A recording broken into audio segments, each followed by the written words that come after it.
अध्यक्षात्मक व्यवस्था, अध्यक्षात्मक सरकार और संसदीय व्यवस्था या संसदीय सरकार, इन दोनों के बीच के अंतर को कुछ हम और इस तरीके से समझने की कोशिश करें। अध्यक्षात्मक सरकार का अर्थ किस मायने में संसदीय सरकार से तो अलग है। जब संसदात्मक शासन प्रणाली की बात करते हैं तो वह ठीक अध्यक्षात्मक प्रणाली के विपरीत है, उल्टा है। अध्यक्षात्मक प्रणाली में शक्तियों के पृथक्करण के सिद्धांत पर आधारित माना जाता है। इसमें व्यवस्थापिका, कार्यपालिका एक दूसरे से बिल्कुल पृथक और एक दूसरे से स्वतंत्र रहते हैं, अलग रहते हैं। यानी सरकार के दो जो अंग हैं, व्यवस्थापिका और कार्यपालिका, इनके बीच में कुछ ऐसा गहन संबंध नहीं देखा जाता, जैसा कि मैंने पूर्व में आपको बताया है, खासकर भारत के परिप्रेक्ष्य में। इसमें कार्यपालिका की सभी शक्तियां केवल एक व्यक्ति पर आधारित रहती हैं, केवल एक केंद्राध्यक्ष पर, राज्याध्यक्ष पर निहित रहती हैं, अर्थात राष्ट्रपति पर ही निहित रहती हैं। किसी तरह के विभाजन की इसमें गुंजाइश नहीं रहती। व्यवस्थापिका से अलग होने के कारण कार्यपालिका पर व्यवस्थापिका का जो नियंत्रण है वह बना रहता है। कार्यपालिका यानी मंत्रीगण व्यवस्थापिका के प्रति उत्तरदायी भी नहीं रहता, बल्कि मंत्री गण जो हैं वे कार्यपालिका या राष्ट्रपति के प्रति उत्तरदायी होते हैं, क्योंकि मंत्रियों की नियुक्ति कार्यपालिका के प्रधान के द्वारा तो की जाती है। अध्यक्षात्मक व्यवस्था एक ऐसी व्यवस्था है जिसमें पूरा जो सिस्टम है वो एक धुरी के चारों ओर रहता है, और इसलिए जो शासनाध्यक्ष है वो नाम मात्र का नहीं रहता, वो वास्तव में कार्यपालिका का प्रधान रहता है। वास्तविक प्रधान शासनाध्यक्ष, कार्यपालिका का वास्तविक मुखिया शासनाध्यक्ष। इसलिए पृथक्करण वाली बात, कार्यपालिका और विधायिका किसके पृथक्करण की बात नहीं रहती। राष्ट्रपति अपनी शक्तियों के लिए व्यवस्थापिका के विश्वास पर निर्भर नहीं होता और अपनी राजनीतिक नीतियों के लिए भी वो व्यवस्थापिका के प्रति उत्तरदायी भी नहीं होता। तो आप देख सकते हैं कि व्यवस्थापिका और राष्ट्रपति के संबंधों में कुछ ऐसा जोड़ नहीं है जिसमें राष्ट्रपति व्यवस्थापिका के प्रति उत्तरदायी हो जाए, उसके प्रति जिम्मेदार हो जाए। यदि अमेरिका की बात करें तो वहाँ पे अध्यक्षीय शासन है, वहाँ राष्ट्रपति या कार्यकाल या कार्यपालिका का जो अध्यक्ष है उसका कार्यकाल 4 वर्ष का होता है। 4 वर्ष के लिए वह चुना जाता है और व्यवस्थापिका राष्ट्रपति को 4 वर्ष से पहले सामान्य स्थितियों में नहीं हटा सकता। मैं सामान्य स्थितियों की बात कर रहा हूँ, 4 वर्ष से पहले वो उसे नहीं हटा सकता है। इसी प्रकार राष्ट्रपति भी व्यवस्थापिका को समय से पहले भंग करा के चुनाव नहीं करा सकता, जबकि संसदात्मक व्यवस्था में स्थिति दूसरी है, जिसका हम आगे जिक्र करेंगे। पर आप ये समझ लें कि दोनों ही एक दूसरे पर किसी भी तरह का हावी होने का प्रयास नहीं कर सकते, भंग करने का या पद से हटाने का। अमेरिका के अलावा जिन देशों में ये प्रणाली है उसमें मैंने जैसा बताया ब्राज़ील, दक्षिण कोरिया, लैटिन अमेरिका, श्रीलंका आदि उल्लेखनीय हैं। यद्यपि श्रीलंका का संविधान बारंबार बदलता रहा है, पर मूल संविधान के मूल में वहाँ यही अध्यक्षीय व्यवस्था का प्रावधान है। तो फिर अध्यक्षात्मक सरकार की परिभाषा क्या होगी? गैटिल अध्यक्षात्मक सरकार एक ऐसी शासन प्रणाली जिसमें कार्यपालिका का अध्यक्ष अपने कार्यकाल और अपने कार्यों की दृष्टि से विधानमंडल के नियंत्रण से मुक्त है, स्वतंत्र है, अपने कार्यकाल के और कार्यपालिका के अध्यक्ष के नाते अपने कार्यों के लिए भी वो विधानमंडल से किसी भी तरह का उस पर नियंत्रण नहीं है। यदि हम इसके लक्षणों की बात करें, अध्यक्षात्मक सरकार की विशेषताएं या लक्षण, तो सबसे पहला तो है कि कार्यपालिका और व्यवस्थापिका के पृथक्करण को लेकर हम देख सकते हैं, दोनों बिल्कुल पृथक। दूसरा, नाम मात्र की और वास्तविक कार्यपालिका अलग अलग नहीं है। यहाँ पे ऐसा कोई शब्द नहीं है कि नाम मात्र का वह राष्ट्रपति है। जैसे भारत के संदर्भ में मैंने पूर्व में बार बार कहा कि भारत का राष्ट्रपति नाम मात्र का है, यहाँ ऐसा नहीं है। नाम मात्र की और वास्तविक कार्यपालिका का अलग अलग अस्तित्व नहीं। तीसरी विशेषता जो इस तरह की शासन व्यवस्था की है वह है राष्ट्रपति व्यवस्थापिका के प्रति जिम्मेदार नहीं है। चौथी व्यवस्था, न्यायपालिका सर्वोपरि है। न्यायपालिका सर्वोच्च न्यायालय सर्वोपरि और राष्ट्रपति की अपनी मंत्रिपरिषद होती है। ये मंत्रिपरिषद जो है राष्ट्रपति की, ये बहुत क्वालिफाइड, बहुत योग्यता से पैक्ड लोगों की होती है। कार्यपालिका के कार्यकाल की अवधि भी बड़ी निश्चित है, 4 वर्ष। अगली विशेषता है इसमें अवरोध और संतुलन का सिद्धांत। अवरोध और संतुलन का सिद्धांत, इसका तात्पर्य यह है चेक एंड बैलेंस, कैसे एक दूसरे को चेक करते हैं और साथ ही साथ बैलेंस करते हैं, ये सिद्धांत पर आधारित है। मंत्रिमंडल की राजनीतिक एकरूपता आवश्यक नहीं। इस प्रकार हम देख सकते हैं कि अध्यक्षात्मक प्रणाली की ये कुछ विशेषताएं हैं और आप देखेंगे कि इनमें से अधिकतर विशेषताएं संसदात्मक प्रणाली की विशेषताओं से काफ़ी कुछ हटकर हैं। अब यदि अध्यक्षात्मक सरकार के गुणों की बात करें कि पॉजिटिव्स क्या हैं, क्यों अध्यक्षात्मक सरकार कई मायनों में बेहतर है, या क्यों अमेरिका जैसे देशों ने अध्यक्षात्मक सरकार की व्यवस्था का प्रावधान अपने संविधान में किया है। कुछ अच्छी बातें जो हैं उस पर हम थोड़ा सरसरी नज़र डालें। पहला, कार्यपालिका या सरकार बड़ी स्थायी रहती है और सुदृढ़ रहती है। किसी कारणों से यदि राष्ट्रपति अपने पद पर नहीं है, चाहे स्वास्थ्य के कारण उन्होंने इस्तीफा दिया हो या मृत्यु हो गई कार्यकाल पूर्ण होने के बाद, कार्यकाल पूर्ण होने से पहले, तो उपराष्ट्रपति स्वयमेव अपने आप राष्ट्रपति बन जाता है और इस प्रकार एक स्थायी नीति बनी रहती है, एक स्थायित्व बना रहता है।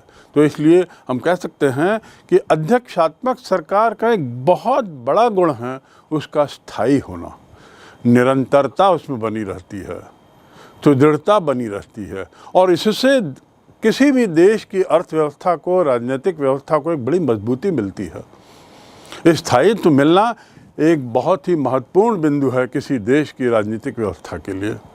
दूसरा, अध्यक्षीय व्यवस्था में ये देखा गया है, महसूस किया गया है कि प्रशासन में कुशलता रहती है। चुस्त दुरुस्त प्रशासन सभी अध्यक्षीय प्रणाली वाले देशों में देखा जाता है। इसके कई कारण हो सकते हैं।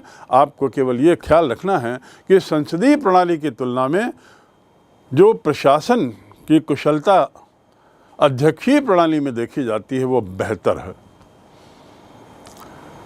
तीसरी अच्छी बात, अच्छा गुण अध्यक्षीय प्रणाली का है युद्ध और राष्ट्रीय विपत्ति के समय त्वरित गति से कार्य करने की, निर्णय लेने की और कार्रवाई करने की क्षमता अध्यक्षीय प्रणाली में देखी गई है।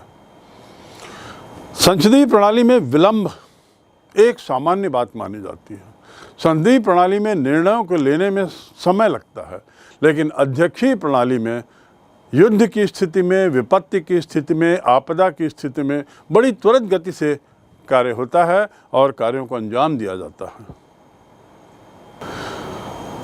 इसके अतिरिक्त अगली विशेषता, अगला गुण, वह है गंदी राजनीति से मुक्ति, खासकर दलगत राजनीति, जहां विभिन्न दल अपनी अपनी खिचड़ी पकाकर संसदीय व्यवस्था में जोड़ तोड़, साम दाम दंड भेद में लगे रहते हैं और उसके लिए कई मूल्यों को त्यागने में भी नहीं हिचकते।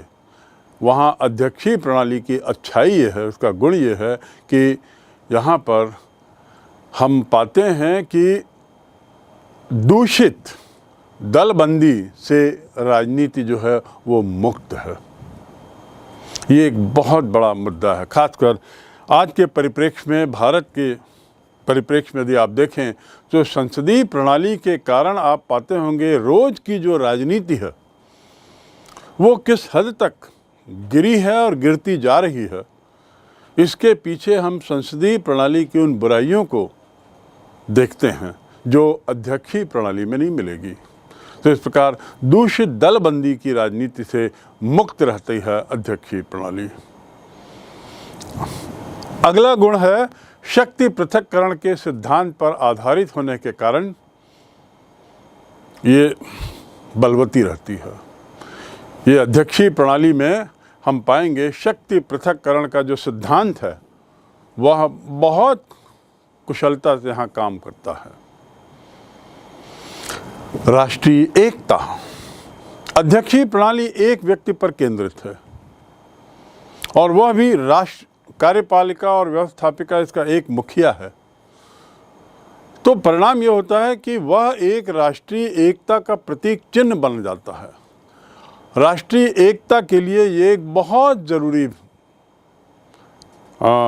ज़रूरी पैमाना है जिसमें देखा जा सकता है कि अध्यक्षीय प्रणाली में एकता, देश की एकता, अखंडता ज़्यादा मजबूत रहती है। अगली विशेषता है कि ये जो अध्यक्षीय प्रणाली है ये बहुदलीय प्रणाली वाले देशों के लिए उतनी उचित नहीं है। योग्य, अनुभवी और विशेषज्ञों की सेवाएं इसमें ली जाती हैं।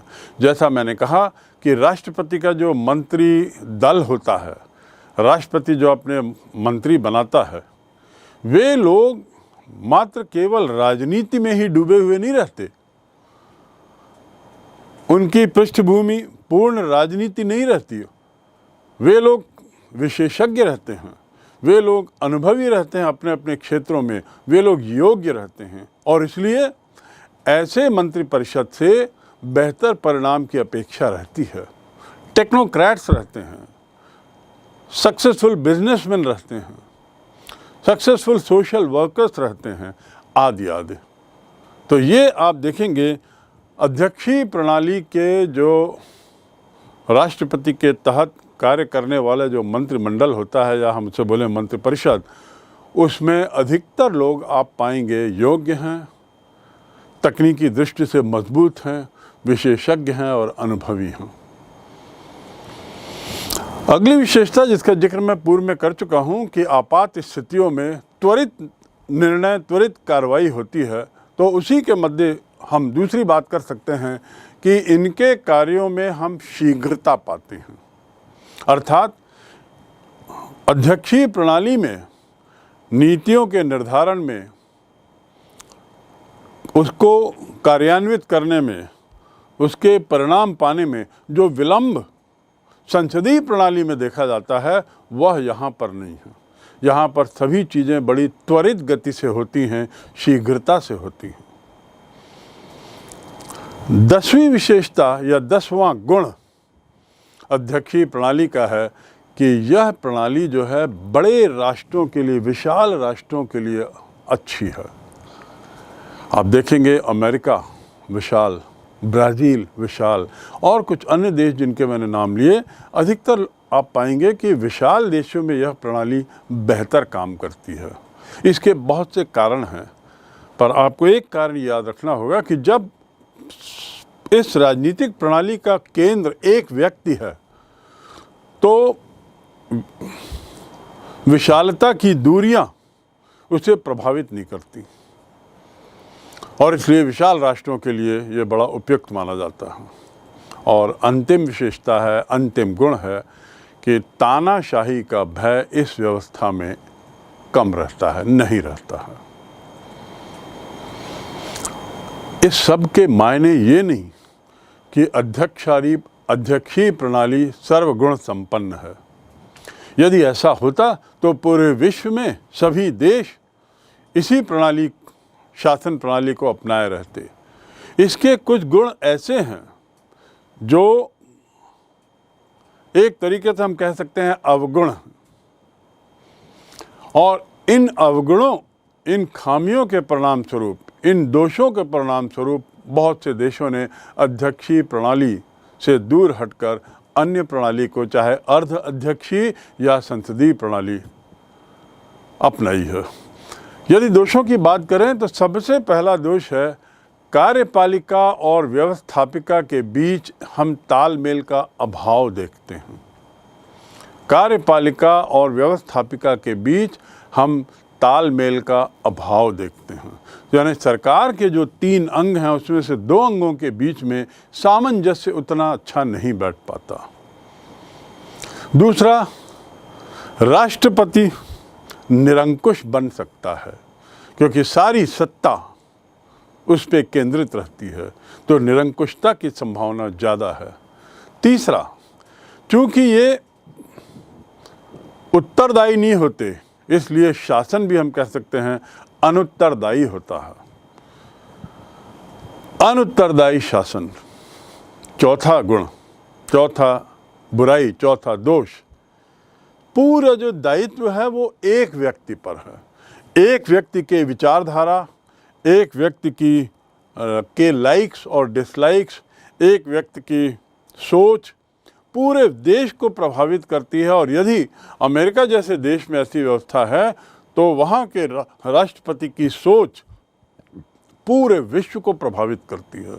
अर्थात ये बहुत ज़रूरी हो जाता है कि उत्तम श्रेणी का व्यक्ति ही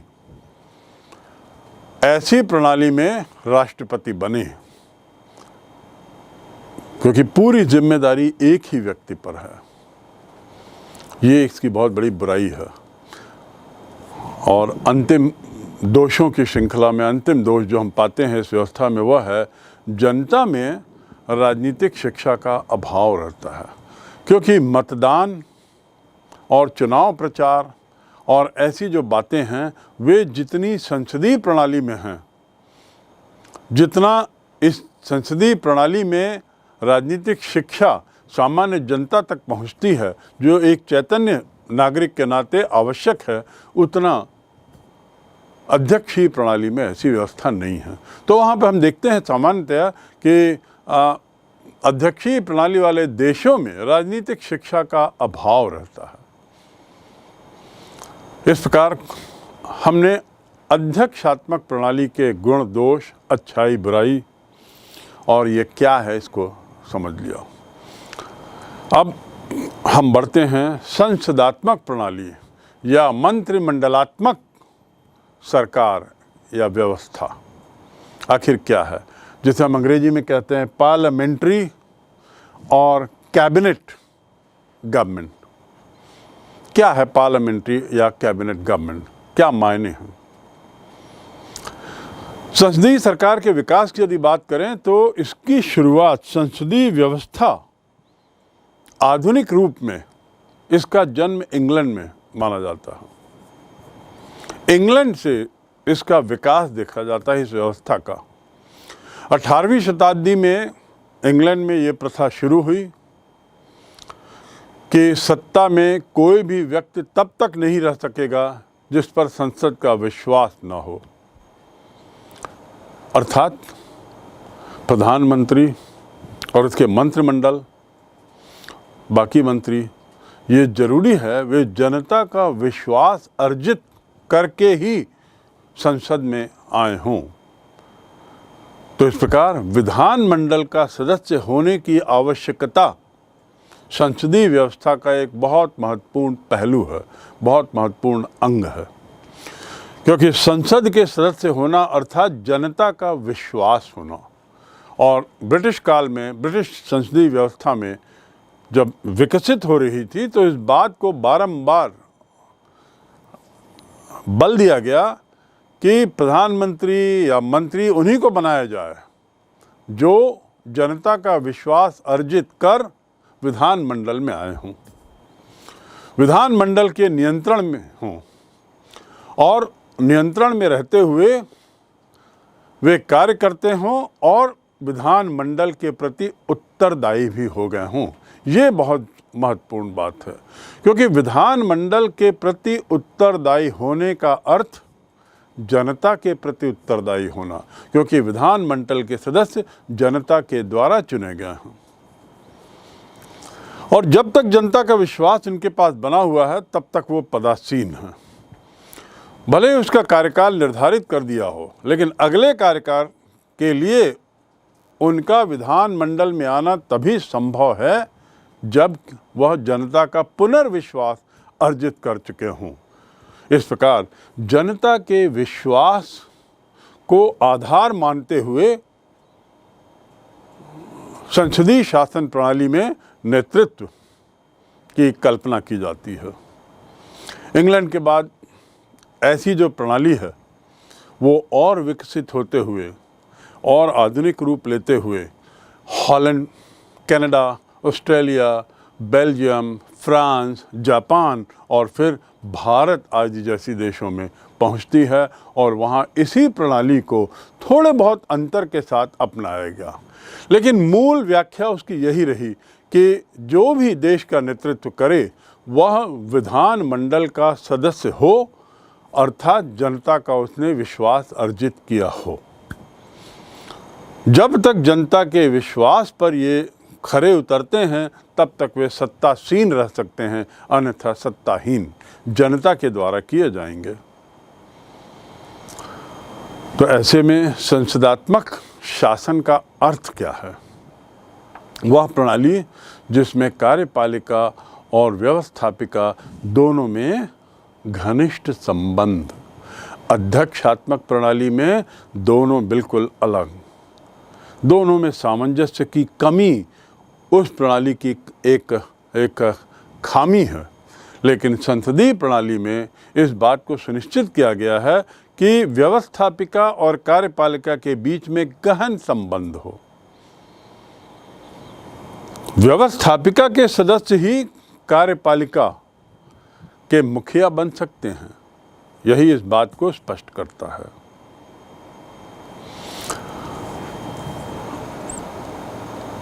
व्यवस्थापिका और कार्यपालिका के बीच में घनिष्ठ संबंध बहुत महत्वपूर्ण, और कार्यपालिका व्यवस्थापिका के नियंत्रण में कार्य करती है, अर्थात व्यवस्थापिका का स्थान कार्यपालिका से ऊपर है।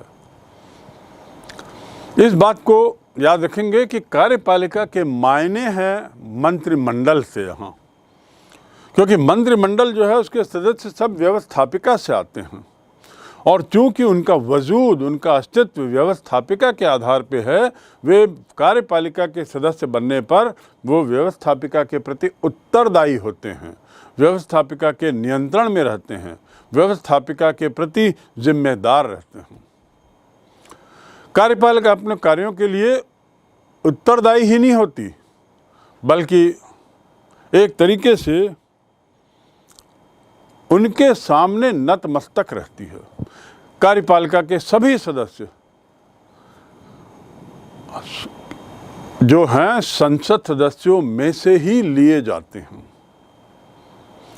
यानी ये आवश्यक है कि जो भी मंत्रिपरिषद का सदस्य बने, जो भी मंत्रिपरिषद में लिया जाए, मंत्रिपरिषद से अर्थ है कार्यपालिका का वह भाग जिसे हम राजनीतिक कार्यपालिका कहते हैं, तो जो भी उसमें चुना जाए वह संसद का सदस्य अवश्य हो, अर्थात व्यवस्थापिका का हिस्सा अवश्य हो, और वे उस पद पर तब तक आसीन रहते हैं जब तक कि संसद इनसे संतुष्ट है, अर्थात संसद के प्रति उत्तरदायी हैं।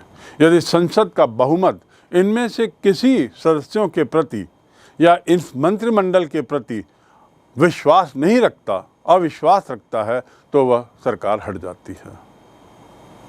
जैसा मैंने कहा कि मंत्रिमंडल के लिए आवश्यक है कि वो संसद को संतुष्ट रखे, और संतुष्ट रखे से तात्पर्य है कि अपने कार्यों से वह सुनिश्चित करे कि संसद और उन सांसदों के माध्यम से उनकी जनता